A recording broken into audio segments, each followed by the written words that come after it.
શક્યતાઓ છે, ઘણું બધું થઈ શકે છે, પણ ક્યારે અને કેવી રીતે? કારણ કે એક વાત તો એ આવી રહી છે કે જે ડિરેક્ટરો છે એમને તો નિર્દોષ કહેવામાં આવી રહ્યા છે કે એમને કંઈ ખબર જ નથી. કાર્તિક પટેલને કેવી રીતે બની શકે સાહેબ? એની હોસ્પિટલ છે, ચિરાગ જેવા માણસને 7 લાખ રૂપિયાના પગારે રાખ્યો છે લોકોને આ જ રીતે ચીરવા માટે, અને નિર્દોષ હોવાના રટણ પણ થઈ રહ્યા છે. ભારત છે, કંઈ પણ થઈ શકે છે. પાછળ મોટી મોટી હોનારતોમાં આપણે જોતા જ આવ્યા છીએ ને કે શું નથી થયું. આ બધા જ માછલાઓને પકડી અને મગરમચ્છ છોડી દેવાના આ વખતે એક મોટો માછલો ચિરાગ રાજપૂત નામનો પકડ્યો છે. પણ હવે શું એ સવાલ સૌથી મોટો છે, ડિરેક્ટરોને ક્યારે પકડવામાં આવશે, એમની ઉપર ક્યારે કાર્યવાહી થશે, એ સવાલ ત્યાંનો ત્યાં ઉભો છે. અને જ્યાં સુધી નહીં પકડાય ત્યાં સુધી આ સવાલ અમે વારંવાર પૂછતા રહીશું અને એમની ધરપકડ સુનિશ્ચિત થાય ત્યાં સુધી અમે લડતા રહીશું. કારણ કે આ ગુજરાતની જનતાનો સવાલ છે, હૃદય ચીરીને પૈસા કમાવાના ખેલનો સવાલ છે, સરકારી તિજોરીને નુકસાન પહોંચાડવાનો સવાલ છે. પણ આ એક ખ્યાતિ હોસ્પિટલ એકલી નથી કે જે સરકારી તિજોરીમાં આવી સેંધ મારી રહી છે. આવા તો ઘણા બધા છે હોસ્પિટલ સંચાલકો કે જે આ જ રીતે કરતા હોય છે. પણ અબ પછતાએ કાહો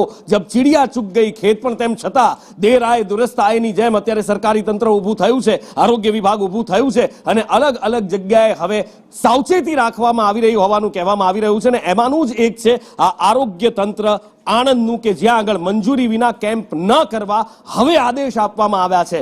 17 ખાનગી અને 27 સરકારી હોસ્પિટલને હવે આદેશ અપાયા છે કે મંજૂરી વિના કોઈ કેમ્પ નહીં કરી શકે.